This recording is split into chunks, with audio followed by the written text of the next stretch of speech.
Ali series books by ACA। अस्सलाम वालेकुम, कैसे हैं? अच्छा, हम बात करेंगे आज बॉइलिंग पॉइंट। लिक्विड चैप्टर में बड़ा इंपॉर्टेंट टॉपिक है।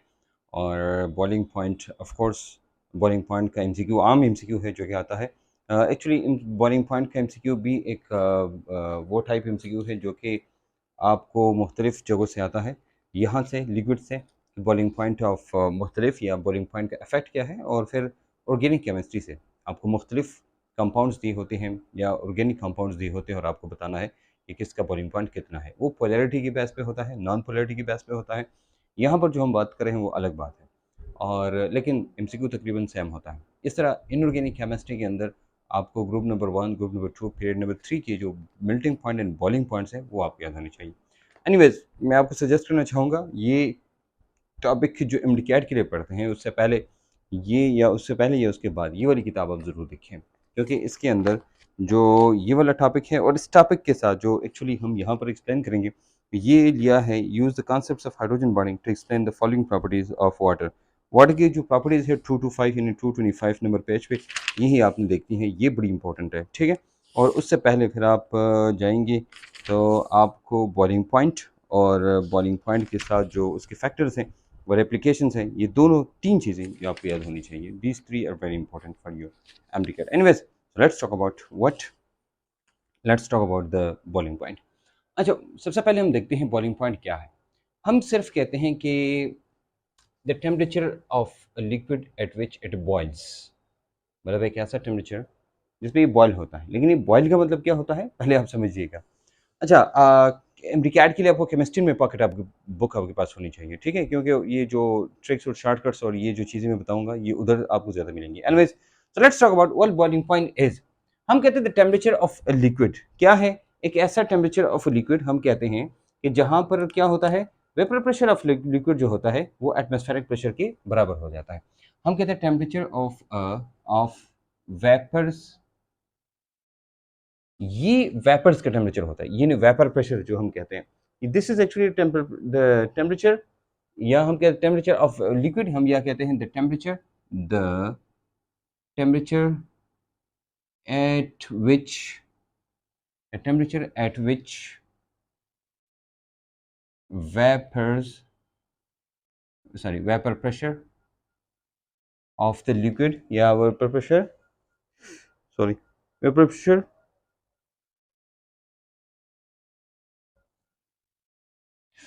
Okay, vapour pressure of liquid becomes equal to external pressure और एटमॉस्फेरिक प्रेशर, एटीएम प्रेशर, ठीक है, एटमॉस्फेरिक प्रेशर।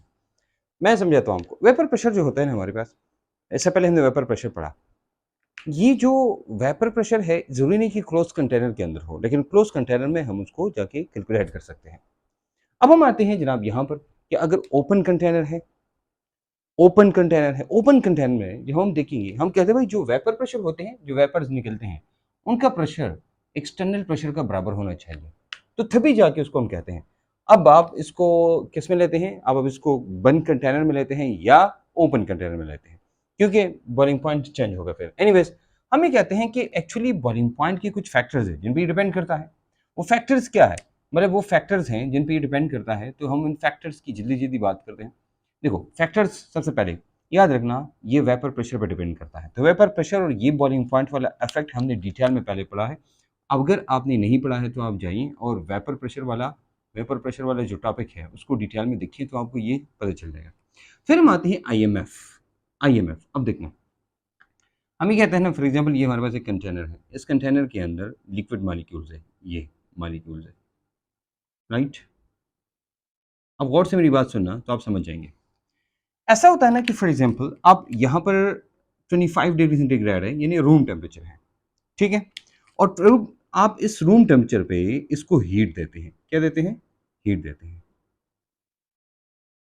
इसको गौर से सुनना, क्योंकि इसको हमें दोबारा एक दफा फिर जो है वो करूंगा, इसको मैं क्यू एन कहता हूँ। अब मैं क्या कहता हूँ कि आप 25 डिग्री सेंटीग्रेड टेम्परेचर देंगे, ये गर्म होगा, पानी गर्म होता है ना, जब गर्म होगा एक टेम्परेचर होगा, मैं वैसे लेता हूँ, फॉर एग्जांपल ये पहुंच गए 99.9 डिग्री सेंटीग्रेड तक, 25 से लेकर 99.99 डिग्री सेंटीग्रेड। और जैसे ही ये 100 होगा, 100 एग्जैक्टली जब 100 हो जाएगा, एग्जैक्टली 100 डिग्री सेंटीग्रेड, ये जो वाटर वेपर्स हैं ये ऊपर जाना शुरू हो जाएंगे। यानी अब ये जो बीच वाले रास्ते हैं, ये जो बीच में जो बांध है वो टूट के तोड़ के ये ऊपर जाना शुरू हो जाएंगे ये मॉलिक्यूल्स। अच्छा, ये 25 से लेकर 99.99 डिग्री सेंटीग्रेड तक जो ये टेम्परेचर इंक्रीज होता था, लेकिन वेपर्स ऊपर नहीं जा रहे थे, उसको हम कहते हैं हीट कंटेंट चेंज, यानी हीट कंटेंट में चेंज आ रहा था। देखो, वाटर मॉलिक्यूल है ना, उसकी एक हीट कैपेसिटी है। क्या है? Heat capacity. हीट कैपेसिटी किसे कहते हैं? कि फॉर एग्जांपल आप उसको हीट देते हैं, वो अब्जॉर्ब करता है। देखो, पानी दुनिया के अंदर बहुत अच्छा हीट कंटेंट है, जिसमें जखीरा होता है। कंटेंट का मतलब होता है जखीरा, ठीक है। And to store, content mean to store the heat, तो हीट कंटेंट, और उसमें चेंज आता है। इसको डेल्टा एच बी कहते हैं हम, इसको हम कहते हैं डेल्टा एच।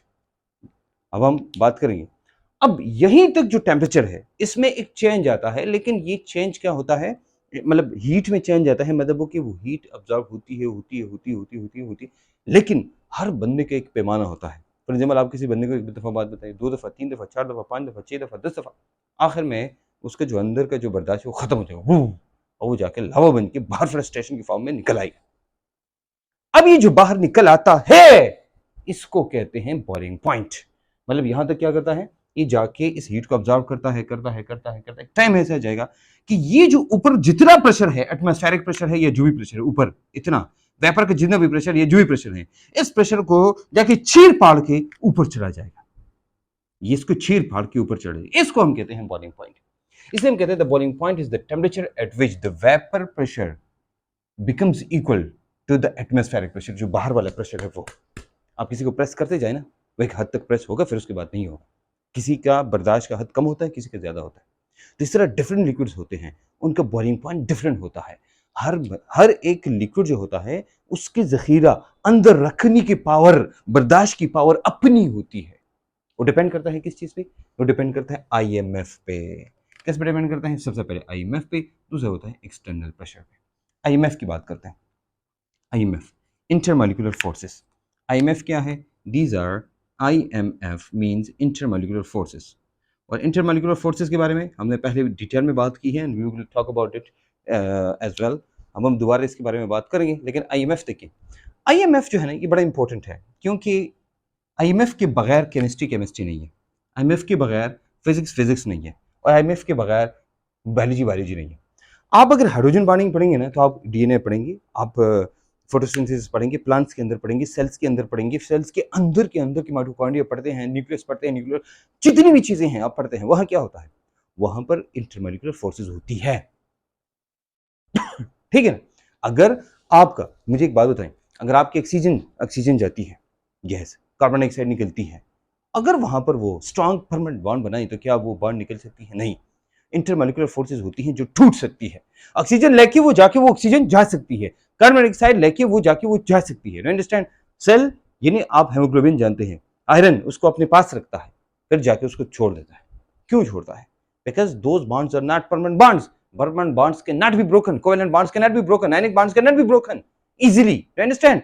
इसलिए क्या होता है वहां पर एक बॉन्ड, तो ये हम कहते हैं intermolecular forces are very very much important, whatever that is. Physics में, केमिस्ट्री में, बायोलॉजी में, जो भी है, अभी कोई भी चीज पढ़ते हैं, उसकी नेचर पढ़ते हैं, उस नेचर के अंदर जो चीज होती है उसको कहते हैं इंटरमॉलिक्यूलर फोर्स। अगर किसी की नेचर जाननी है तो आपको केमिस्ट्री आनी चाहिए, नहीं तो ये फिजिक्स बायोलॉजी से काम नहीं चलता। अब केमिस्ट्री जहाँ, बायोलॉजी जहाँ भी पढ़ेंगे आपको जरूरत पड़ेगी, आपको डीएनए में, आपको आरएनए में, आपको माइटोकॉन्ड्रिया में, आपको सेल के अंदर, आपको जो मेटाबॉलिज्म पढ़ते हैं, आप जो एडमिट पढ़ते हैं, अब्जॉर्प्शन पढ़ते हैं, अब्जॉर्प्शन होती है, सेलुबिलिटी होती है, पीएच पढ़ते हैं, स्टमक के अंदर पीएच होती है, पीएच 1 to 3 होती है। जब आप कुछ खाए नहीं तो 1 है, और फिर खाएंगे तो फिर 3 वगैरह वगैरह, ये सारी चीजें ये केमिस्ट्री की चीजें हैं। केमिस्ट्री अगर आपको नहीं आती, याद रखना, रियल साइंस आपको आ ही नहीं सकती है। कोल्ड ड्रिंक्स आप पीते हैं, क्यों पीते हैं? ऑर्गेनिक चीजें आप खाते हैं तो आप सेहतमंद रहते हैं। बर्गर, चीज़, पिज़्ज़ा और ब्ला ब्ला ब्ला चीजें खाएंगे तो आपकी सेहत सही नहीं रहती। और वो लोग जो केमिस्ट्री नहीं समझते ना, उसकी सेहत सबसे ज़्यादा तबाह बर्बाद होती है, क्योंकि उनको नहीं पता कि क्या चीज़ खानी है, क्या चीज़ नहीं खानी, क्या चीज़ मेरे लिए इंपॉर्टेंट है, क्या चीज़ नहीं। वो डॉक्टर्स डॉक्टर्स जिनको केमिस्ट्री सही नहीं आती ना, जिन्होंने फार्मा शार्मा इधर उधर केमिस्ट्री में इधर उधर की है ना, चीटिंग शीटिंग की होती है, वो भी सही डॉक्टर नहीं होते। वो कॉपी पेस्ट डॉक्टर होते हैं। वो उन डॉक्टर्स की तरह होते हैं जो कि गाँव में या कहीं पर वो जो डिस्पेंसरी में होते हैं, वो जाके लोगों के इलाज करते हैं, उसी तरह होते हैं। अंडरस्टैंड, तो केमिस्ट्री बड़ी इंपॉर्टेंट है और इसमें स्पेशली इंटरमॉलिक्यूलर फोर्सेस बहुत इंपॉर्टेंट है। कहीं भी मैं डिटेल में इसके बारे में बताऊंगा कि भाई जब भी आप किसी सेल के अंदर आपको न्यूरॉन आता है ना, नर्व आता है, नर्व, वो जाके एक मैसेज लाता है, तो मैसेज जाके वो सेल के ऊपर अटैच हो जाता है और जाके सेल को कहता है भाई ये काम करना है। अगर वो सेल के अंदर जाएगा या आपके हार्मोन है सेल के अंदर जाएंगे, तो हार्मोन अपना नहीं काम नहीं कर सकेंगे। इसलिए वहां पर क्या चाहिए, intermolecular forces, hydrogen bonding, dipole dipole force, dipole induced dipole वगैरह वगैरह, ये चाहिए। इसलिए दीज आर वेरी इंपॉर्टेंट। अब पानी के अंदर क्या कौन कौन सी इंटरमॉलिक्यूलर फोर्सेस हैं पानी के अंदर, तो आपको पता होना चाहिए कि वाटर के अंदर सबसे ज्यादा हाइड्रोजन बॉन्डिंग है। लेकिन क्या सिर्फ हाइड्रोजन बॉन्डिंग है? ना बाबा ना, मैंने आपको एक्सप्लेन किया था जाके हाइड्रोजन बॉन्डिंग और इंटरमॉलिक्यूलर फोर्सेस वाला जो लेक्चर है दोबारा देखिए। अगर आपने नहीं देखा और नहीं देखा तो देखिए, और देखा है तो दोबारा देखिए, ठीक है। इंटरमॉलिक्यूलर फोर्सेस और दे दी अली सुदेश और अली सीरीज बुक्स। दोबारा डीडीएफ यानी dipole dipole forces plus LDF London dispersion forces, ये तीन फोर्सेस होती हैं, ये तीन फोर्सेस होती हैं। इसी वजह से तो वाटर का जो क्या नाम है बॉइलिंग पॉइंट है वो ज्यादा है। देखो हम कहते हैं ना, हमारे पास ये होता है 40.7 किलो जूल पर मोल, इसकी एनर्जी होती है कितनी, 40.7 40.7 किलो जूल पर मोल इसकी एनर्जी होती है इसको तोड़ने के लिए। अब ये जो एनर्जी है ना, ये एनर्जी दो किस्म की एनर्जीज होती है। एक हमारे पास इसमें होता है -22.4, ये माइनस को छोड़िए क्योंकि फिर आप कंफ्यूज जाएंगे, फिर आप कहेंगे सर ये कहां से है। अब 22.2 किलो जॉल पर मोल एनर्जी में लेता हूं, ये एक हमारे पास 22.2 किलो जॉल पर मोल एनर्जी होती है, दूसरी 18.5। अब देखो ये नहीं है, ये सिर्फ हाइड्रोजन बॉन्डिंग है, सिर्फ हाइड्रोजन बॉन्डिंग। और ये DDF DDF dipole dipole force plus plus LDF, इन दोनों को मिला के जो चीज बनती है उसको हम कहते हैं ये। अभी देखो ये नहीं है डीडीएफ एंड एलडीएफ, ये 18.5 है और ये 22.2 है। अब जितनी ज्यादा इंटरमॉलिक्यूलर फोर्सेस होगी बॉइलिंग पॉइंट उतना ज्यादा होगा, और इंटरमॉलिक्यूलर फोर्सेस कम बॉइलिंग पॉइंट कम। ये याद रखना भाई, ये क्या करता है, ये डिपेंड करता है इस पर। मैं कुछ एग्जांपल्स आपको बताता हूँ, और ये एग्जांपल्स इतनी ज्यादा मुश्किल नहीं है, आपको ये पता होनी चाहिए। पहले आपको पता चला इंटरमॉलिक्यूलर फोर्सेस, एक्सटर्नल प्रेशर की एक्सप्लेन करते हैं, डिफरेंट लोकेशन डिफरेंट प्रेशर, लेकिन हम पहले इंटरमॉलिक्यूलर फोर्सेस की बात करते हैं। फॉर एग्जाम्पल हमने कहा वाटर है, वाटर, तो वाटर मॉलिक्यूल जो है वाटर, तो वाटर का बॉइलिंग पॉइंट क्या है, हम कहते हैं भाई वाटर का boiling point H2O is equal to 100 degree centigrade. हमने कहा ना वाटर का क्या है, 100 डिग्री सेंटीग्रेड है। अगर हम लेते हैं 760 टॉप, ये इसको हम कहते हैं सी लेवल, ये हम इसकी बात कर रहे हैं अभी, ठीक है, हम किसी और की बात नहीं कर रहे। हमने कहा भाई वाटर का जो बॉइलिंग पॉइंट है वो 100 डिग्री सेंटीग्रेड है और उसमें हाइड्रोजन बॉन्ड भी है, डीडीएफ भी है और एलडीएफ भी है। ये आपको पता होना चाहिए अगर आप एमडीकेट के स्टूडेंट है तो। अच्छा हम लेते हैं CS2। अच्छा CS2 में क्या हाइड्रोजन बॉन्ड है? भाई नहीं है, इसमें हाइड्रोजन है नहीं, तो हाइड्रोजन बॉन्ड कहां से आ गए? हम कहते हैं कि CS2 का जो बॉइलिंग पॉइंट है वो है 40.3 डिग्री सेंटीग्रेड। ये हो गई जनाब, आपको ये पता है। अब ये जो मैं लिख रहा हूं ये आपको पता होना चाहिए। इसके साथ फॉर एग्जांपल मैं लिखता हूं CCl4, मैंने लिखा CCl4, ये है 76। देखो मैंने इधर एक और भी लिखा था, इसको छोड़े भी, इधर देखिए मेरे ख्याल में इससे पहले वाले लेक्चर में हमने किया था, इससे पहले वाले लेक्चर में, लेकिन इधर देखो CCl4 जो है वो 76.5 डिग्री सेंटीग्रेड है, 76.5 डिग्री सेंटीग्रेड है। अच्छा ये CCl4 कार्बन टेट्राक्लोराइड, इसमें कोई हाइड्रोजन बॉन्ड नहीं है। लेकिन देखो प्रिंसिपल हमारे पास है इथेनॉल, इथेनॉल को हम कहते हैं C2H5OH इज इक्वल टू 76। अब देखो 76 मैं लेता हूं, सॉरी 76 नहीं, मैं मिस्टेक, 78.26 डिग्री सेंटीग्रेड, 76 ये। अब देख रहा H2O 100 डिग्री सेंटीग्रेड, CCl4 76, हालांकि CCl4 बहुत बड़ा है, काफी बड़ा है, 76 है। CC2 40 डिग्री सेंटीग्रेड, और इसमें अब इन दोनों में हाइड्रोजन बॉन्ड है। ये देखो ये हाइड्रोजन बॉन्ड, यस ये ज्यादा है, उसके बाद ये हाइड्रोजन बॉन्ड, फिर ये बड़ा है तो 76, और ये क्या है CS2 में हाइड्रोजन बॉन्ड है नहीं, LDF है सिर्फ इसमें, ठीक है। ये CS2 CO2 की तरह है। एनीवेज इसका पता चल गया भाई हमारे पास क्या है, ये इंटरमॉलिक्यूलर फोर्सेस की वजह से ये बॉइलिंग पॉइंट ये हो सकता है। इंटरमॉलिक्यूलर फोर्सेस फॉर एग्जाम्पल आपको कोई कहे यार ग्लिसरॉल का बॉइलिंग पॉइंट ज़्यादा है कि वाटर का ज़्यादा है, तो आपको ग्लिसरॉल का ज़्यादा है, क्योंकि वहाँ पर 3 हाइड्रोजन बॉन्डिंग है। इससे पहले वाले लेक्चर में बाकायदा मैंने ग्लिसरॉल का बताया था, आप जाके उधर से देख भी सकते हैं। एनीवेज, फिर आते हैं the last one is external pressure. External pressure is very important. 2 चीज़ें मैंने एक्सप्लेन की, ये वेपर प्रेशर वाला तो हमने इससे पहले वाले लेक्चर में बाकायदा एक्सप्लेन किया है, जाके उधर से देखिए। इंटरमॉलिक्यूलर फोर्सेज मैंने डिटेल में आपको बताया। फिर आते हैं किसके बारे में, हम आते हैं जनाब into external pressure. External pressure हमारे पास डिफरेंट हो सकते हैं। देखो, आम प्रेशर जो अभी हम हैं, इसको हम कहते हैं सी लेवल, और ये है 1 atm या 760 टॉर्क, जो कि 100 डिग्री सेंटीग्रेड है। अब जितना हम ऊपर जाएंगे ना, फॉर एग्जाम्पल हम अभी यहाँ से मरी की तरफ जाते हैं, मरी में जाएंगे तो ये जो टेम्परेचर है ये कम हो जाएगा, 760 से 700 टॉर हो जाएगा। ये मैंने एटीएम में नहीं लिखा क्योंकि 0.00 वो आता है, 0 पॉइंट समथिंग आता है, इसलिए मैंने वो गलती हो जाती है, क्योंकि फिर ये बहुत कम हो जाता है। यहाँ पर ये 98 डिग्री सेंटीग्रेड है। 98 क्यों है? 98 इसलिए है क्योंकि 760 से ये 700 हो जाएगा। माउंट एवरेस्ट पे जब जाएंगे ना, माउंट एवरेस्ट पे, तो ये 700 के बजाय ये 22 डिग्री सेंटीग्रेड, 22 टॉर हो जाता है, ठीक है। और ये 98 से 69 डिग्री सेंटीग्रेड। देखो, बाज बुक्स में, फेडरल वगैरह की बुक में 69 है, केपीके की बुक में 72 डिग्री सेंटीग्रेड है। तो 72 ये केपीके वाली याद रखिए, केपीके वाली, और ये नहीं है, ये federal plus Punjab plus Sindh plus बाकी जो एजेके वगैरह है वो उनके लिए ये, यू अंडरस्टैंड। और ये याद रखिए, लेकिन इससे इतना फर्क नहीं पड़ता, दैट इज ओके। अब हम देखते हैं, अगर हम प्रेशर को, देखो प्रेशर को रिड्यूस प्रेशर लेते हैं, ये हम क्या करते हैं, रिड्यूस प्रेशर लेते हैं। अब अगर हम क्या करें इसको, सॉरी 220 टॉर्क, अगर हम इसको रिड्यूस प्रेशर का मतलब होता है कि आप प्रेशर को डिक्रीज करें, ठीक है। डिफरेंट इंस्ट्रूमेंट्स हैं जिससे आप करते हैं, ये 25 डिग्री सेंटीग्रेड तक आ जाएगा। और प्रेशर कुकर में, प्रेशर कुकर पर इसका मतलब ये हुआ कि सी लेवल से भी ज्यादा होगा, ये 489 टॉर होगा, तो इसका जो बॉइलिंग पॉइंट है वो ज्यादा 120 होगा, यानी इससे ज्यादा होगा। देखो, जितना प्रेशर ज्यादा करोगे, वेपर प्रेशर ज्यादा करोगे, ये वेपर प्रेशर है, ज्यादा करोगे उतना बॉइलिंग पॉइंट उतना ज्यादा होगा। ये एक्सटर्नल प्रेशर जितना ज्यादा करोगे, इसका मतलब है बॉइलिंग पॉइंट उतना ही ज्यादा होगा। एक्सटर्नल प्रेशर, वेपर प्रेशर नहीं, मेरी मिस्टेक है। एक्सटर्नल प्रेशर वो एक्चुअली वेपर प्रेशर भी ठीक है, लेकिन एक्चुअली वो एक और कंटेक्स्ट में बच्चे लेते हैं कि भाई ये तो वाटर का है। मैं कहता हूँ वो वेपर जो आते हैं, वो जो प्रेशर अप्लाई करते हैं उनकी बात कर रहे हैं, जो लिक्विड पे अप्लाई होता है, लेकिन वहाँ पर थोड़ा सा मसला ख़राब हो जाता है, तो इसलिए इग्नोर करें वो, हालांकि वो ठीक भी है। लेकिन एनीवेज 489 टॉर, ये आप देखिए, मतलब external pressure increase to boiling point, increase decrease to decrease, इसका मतलब है एक्सटर्नल प्रेशर जो होता है उसका बहुत बहुत अहम रोल होता है। देखो, मैंने आपको यहाँ पर एक बात बताई, ये जो इंटरमॉलिक्यूलर फोर्सेस हैं उसको थोड़ा सा और भी एक्सप्लेन करते हैं। हम ये कहते हैं इंटरमॉलिक्यूलर फोर्स के साथ बॉइलिंग पॉइंट ज़्यादा होता है। हमें कहाँ से पता चलता है? ये हमें पता चलता है मोलर हीट ऑफ वेपोराइजेशन, या हीट ऑफ वेपोराइजेशन कहते हैं।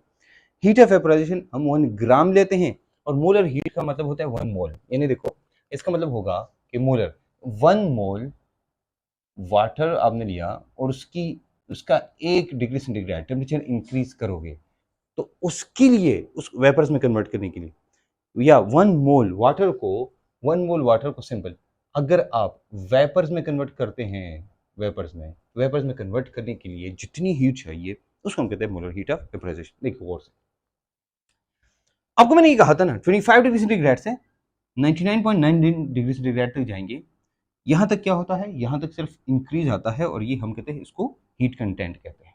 जो चेंज आता है उसको हीट कंटेंट चेंज हम कहते हैं, चेंज इन हीट कंटेंट कहते हैं, ठीक है। आप इंथैल्पी जानते हैं, चेंज इन इंथैल्पी आपने देखा होगा भाई, इसको हम क्या कहते हैं, चेंज इन इंथैल्पी, याद है ना, चेंज इन इंथैल्पी का मतलब ये क्या है, ये जाके जखीरा होता है, स्टोर होता है, ये हो स्टोरेज।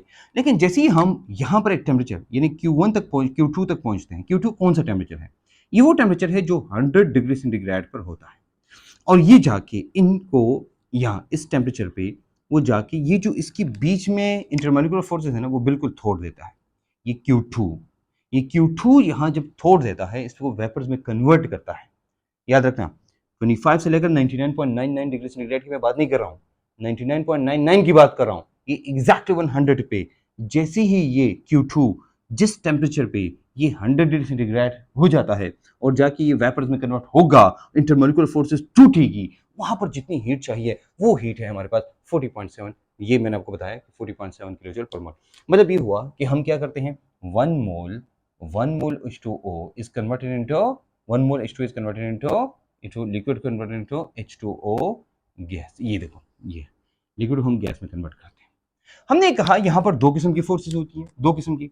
एक फोर्स कौन सी होती है, हाइड्रोजन बॉन्ड। तो हाइड्रोजन बॉन्ड के बारे में हमने बात की अभी, 22.2 किलो जूल पर मोल। ये मैं बार बार आपको कह रहा हूँ क्योंकि भाई ये हाइड्रोजन बॉन्ड में हमने बात करते हैं, ये जाके वेपर प्रेशर में हम बात करते हैं, तो जाके इंटरमोलिकुलर फोर्सेस इधर हम बात करते हैं बॉइलिंग पॉइंट में, इंटरमोलिकुलर फोर्सेस में बात करते हैं। 3-4 जगह पर ये टॉपिक है, तो इसलिए आपको पता होना चाहिए। नंबर 1। नंबर 2, हमने कहा कि भाई हम 18.5 किलो जूल पर मोल एनर्जी, ये वैल्यूज आपको याद होनी चाहिए। ये क्या है, ये दोनों की कंबाइन है, ये मैंने आपको बताया इधर। This is combination of DDF यानी dipole dipole force and LDF. भाई ये फोर्स है, इसका मतलब ये हुआ कि इतनी हमें हीट चाहिए कि हाइड्रोजन बॉन्ड को भी तोड़ दें और जाके बाकी डीडीएफ और एलडीएफ को भी तोड़ दें। सबको तोड़ने के लिए जो हीट हमें चाहिए उसको हम कहते हैं मोलर हीट ऑफ वेपोराइजेशन। एक मोल के लिए अगर 1 ग्राम आपके पास है उसको हम सिर्फ हीट ऑफ वेपोराइजेशन कहते हैं, लेकिन हम यहां इस्तेमाल करते हैं मोलर हीट ऑफ वेपोराइजेशन। अच्छा, मोलर हीट ऑफ वेपोराइजेशन, ये सारी चीजें मैंने बताई आपको डिटेल में। हमारे पास जो टेम्परेचर, ये जो वाटर होता है ना, उसकी एक क्या है, क्रिटिकल टेम्परेचर होता है। इसका एक क्रिटिकल टेम्परेचर, एक ऐसा टेम्परेचर जिसके नीचे वाटर बॉयल ही नहीं हो सकता, यानी वेपर्स में कन्वर्ट नहीं हो सकता। एक ऐसा टेम्परेचर कि जिस पे जो लिक्विड है ये जाके वेपर्स में कन्वर्ट हो जाता है, उसको हम कहते हैं क्रिटिकल टेम्परेचर। अब देखो दो बातें, मैं आपको कहता हूं पानी के बॉइलिंग पॉइंट क्या नहीं हो सकता। आपको कहा 180 पे क्या वाटर का बॉइलिंग पॉइंट 98 हो सकता है? नहीं हो सकता। लेकिन मैं आपको कहता हूं कि अगर आप 180 से कम करें, यानी 760 टॉर से कम करें, 700 डिग्री सेंटीग्रेड, 700 टॉर पे, क्या 98 हो सकता है? जी बिल्कुल। अब कौन सा नहीं हो सकता? तो 98, ये इसका बॉइलिंग पॉइंट 98 से नीचे नहीं हो सकता, यानी 95, 90, 89 वगैरह नहीं हो सकता। And same is the case others. आप इस बात का ख्याल रखेंगे, ठीक है। मैंने आपको 2-3-4 बातें बताई डिटेल में, यहाँ पर लिखा कम है लेकिन एक्सप्लेन मैंने बहुत ज्यादा किया। आई एम श्योर कि आपको बॉइलिंग पॉइंट बिल्कुल 100% समझ आया होगा। एक्चुअली हमें जो मोलर हीट ऑफ वेपोराइजेशन है, ये हमें क्या देता है, क्वांटिटेटिव मेजरमेंट देता है। क्वांटिटेटिव का मतलब होता है कि हम इसकी हीट जो है उसको नंबर में मालूम कर सकते हैं। नंबर मीन किलो जूल पर मोल, 40, 18, 22 वगैरह, इतनी मेजरमेंट करते हैं। तो ये हमें क्या बताता है, स्ट्रेंथ ऑफ आईएमएफ। ये मैंने आपको कहा ना आईएमएफ पहले कि भाई आईएमएफ ज्यादा होगा बॉइलिंग पॉइंट ज्यादा होगा, और आईएमएफ ज्यादा होगा डेल्टा एच वी भी ज्यादा होगा। हम ये कह सकते हैं कि अगर आईएमएफ ज्यादा है मतलब जितना आईएमएफ, ये डिपेंड करता है किस पे, डेल्टा एच वी पे। आईएमएफ ज्यादा होगा डेल्टा एच वी ज्यादा होगा, आईएमएफ कम होगा तो delta H V molar heat of vaporisation कम होगी। डिपेंड करता है आईएमएफ पे, डिपेंड करता है। तो these are actually the things, ये 3 चीजें आपको बॉइलिंग पॉइंट में पता होनी चाहिए, external pressure, IMF, vapour pressure, ठीक है। एक्चुअली लोग वेपर प्रेशर की जो है, वेपर प्रेशर, इवापोरेशन और बॉइलिंग पॉइंट, इन तीनों के जो जो फैक्टर्स हैं उनको मिक्सअप करते हैं। अब क्या करें, एक दफा जाके उनको एक दफा अपने साथ देखें और लिखें कि ये है। या केमिस्ट्री में पॉकेट बुक आपके पास होनी चाहिए, is it present here, yes.